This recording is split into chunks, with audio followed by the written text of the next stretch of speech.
அனைவருக்கும் அன்பான வணக்கங்கள். இது மகா பெரியவா ஆன்மீகம் யூடியூப் சேனல்.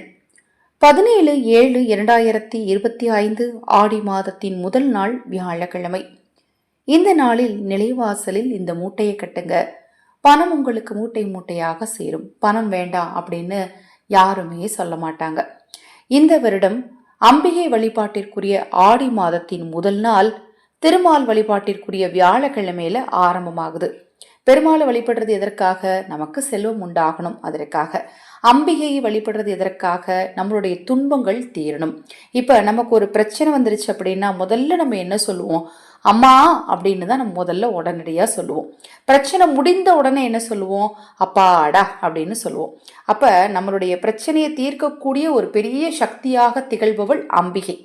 அந்த அம்பிகை வழிபாட்டிற்குரிய மாதம் தான் இந்த ஆடி மாதம். இந்த ஆடி மாதத்துல நீங்க ஒவ்வொரு நாளும் செய்ய வேண்டிய சூட்சம பரிகாரங்களையும் வழிபாட்டு முறைகளையும் மந்திரங்களையும் தந்திரங்களையும் தொடர்ந்து நம்ம சேனல்ல நான் பதிவு செய்றேன். நம்ம சேனல்ல நான் போடக்கூடிய பதிவுகள்ல உங்களுக்கு சந்தேகம் இருந்தாலும், பூஜை பொருட்கள் உங்களுக்கு தேவைப்பட்டாலும், அக்ஷய பாத்திரம் உணவளிக்கும் திட்டம் ரூபாய் 30 மட்டும். இந்த ஆடி மாதத்துல தினம்தோறும் ரூபாய் 30 செலுத்தி ஆதரவற்றவர்களுக்கு உணவளிக்க முன்வாருங்க.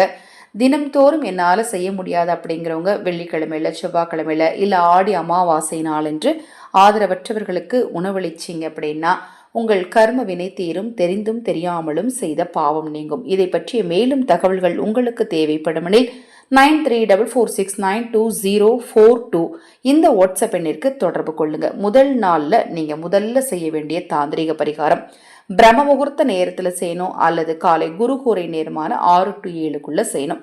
ஒரு பச்சை நிற துணி எடுத்துக்கோங்க. பச்சை நிற துணி எடுத்துட்டு ஒரே ஒரு வசம்பு வைக்கணும். வசம்பு பத்தி நம்ம எல்லாருக்கும் நல்லா தெரியும். பணத்தை ஈர்த்து கொடுக்கக்கூடிய ஒரு அற்புதமான பொருள். ஒரு துண்டு வசம்பு. பச்சை நிற துணி வந்து குபேரனுக்குரியது. வியாழக்கிழமை குபேரனுக்குரிய நாள்.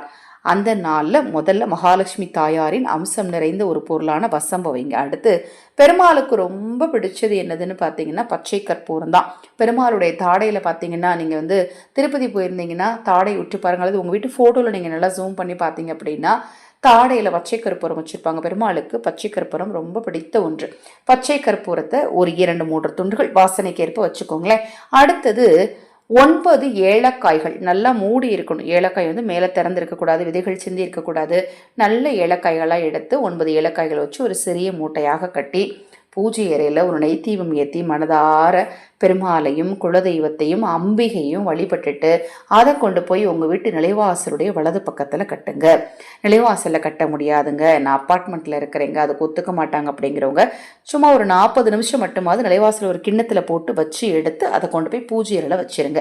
30 நாள், அது வந்து ஆடி முடிந்த பிறகு மறுநாள் ஆவணி 1ஆம் தேதி அந்த மூட்டையை பிரித்து அதுக்குள்ளே இருக்கக்கூடிய பொருட்களை நல்லா தூள் பண்ணி உங்கள் வீட்டு சாம்பிராணியோட மிக்ஸ் பண்ணி வச்சுக்கோங்க.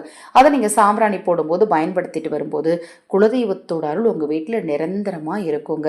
ரொம்ப ரொம்ப எளிமையான முதல் சூட்சம் பரிகாரத்தை சொல்லியிருக்கேன். இன்னும் நிறைய பரிகாரங்கள் இருக்குது. அதில் நான் சொல்லக்கூடியதில் எது உங்களுக்கு சாத்தியமோ, எதன் மேல் உங்களுக்கு நம்பிக்கை இருக்கோ அதை மட்டும் தேர்ந்தெடுத்து செய்யுங்க. இந்த ஆடி மாதத்தின் முதல் நாள் ரொம்ப ரொம்ப விசேஷமானது. தொடர்ந்து உங்களால் முடிஞ்ச அளவுக்கு தொடர்ந்து எல்லா வழிபாடுகளையுமே செய்ய முயற்சி செய்யுங்க. இந்த பதிவில் இந்த ஆடியோ குக்கியில் கமெண்டில் சர்வ மங்களா அப்படின்னு டைப் பண்ணுங்க. சர்வ மங்களா அப்படின்னு டைப் பண்ணுங்க. உங்களுக்கு அம்பிகையின் அருள் நிச்சயமாக கிடைக்கும். இது போன்ற எண்ணற்ற தகவல்களை தெரிந்து கொள்ள நம்ம சேனலை சப்ஸ்கிரைப் பண்ணிக்கோங்க. நான் இப்போ சொன்ன தகவல் உங்களுக்கு பிடித்திருந்தா தவறாமல் லைக் பண்ணிக்கோங்க. உங்கள் நண்பர்களுக்கும் உறவுகளுக்கும் ஷேர் பண்ணிடுங்க.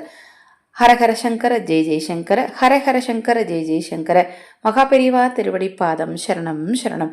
இந்த பதிவை கேட்டுக்கொண்டிருக்கும் உங்களது அனைவரது வாழ்விலும் நல்லதே நடக்கட்டும்.